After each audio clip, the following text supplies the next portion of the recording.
ធ្ល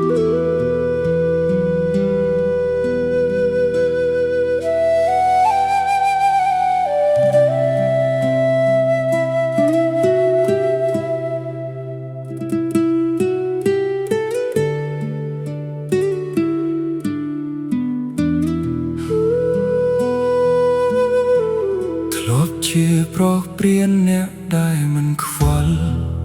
មិនគិតចិត្តអ្នកណាឡើយដើរលេងគ្មានគោលដៅស្រឡាញ់អ្នកណាក៏មិនដែលស្មោះពាក្យស្រឡាញ់សម្រាប់ខ្ញុំគឺជាពាក្យបោកប្រាស់ប៉ុណ្ណោះ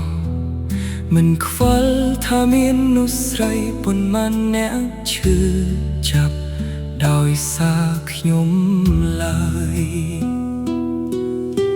ថ្ងៃនេះខ្ញុំយល់ហើយពេលបាត់មនុស្សស្រីម្នាក់បេះដូងខ្ញុំវាឈឺដោយដែលខ្ញុំធ្លាប់ធ្វើដាក់គេកំផលតាមតនហើយឲ្យខ្ញុំរស់ក្នុងទុក្ខសោ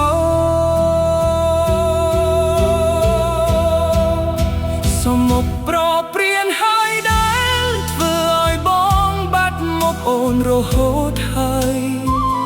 ពេលនេះខ្ញុំសោកស្ដាយតែវាយឺតពេលទៅហើយសុំទោសចំពោះមនុស្សដែលខ្ញុំធ្លាប់បំផ្លាញបេះដូងឥឡូវខ្ញុំដឹងខ្លួនហើយ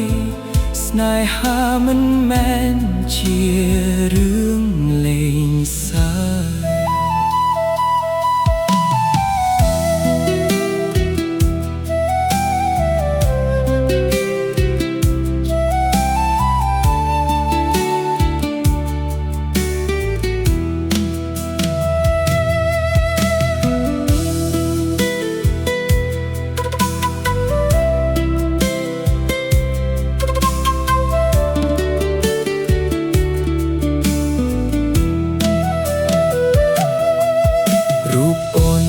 ក្នុងចិត្តប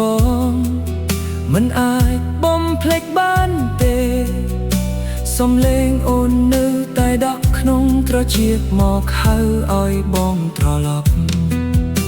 រាល់យប់ដែលកូនឡងបងគេងមិនលុបព្រោះនឹកអូន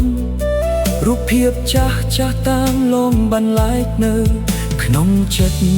ដែលកំពុងតែប្រេះស្រាំ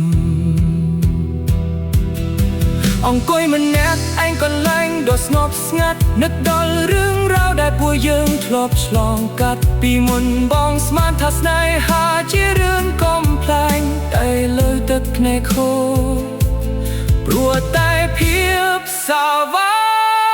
ខ្លួនឯងវាឈឺណាស់ឈឺលើស្ពីកាស្មោ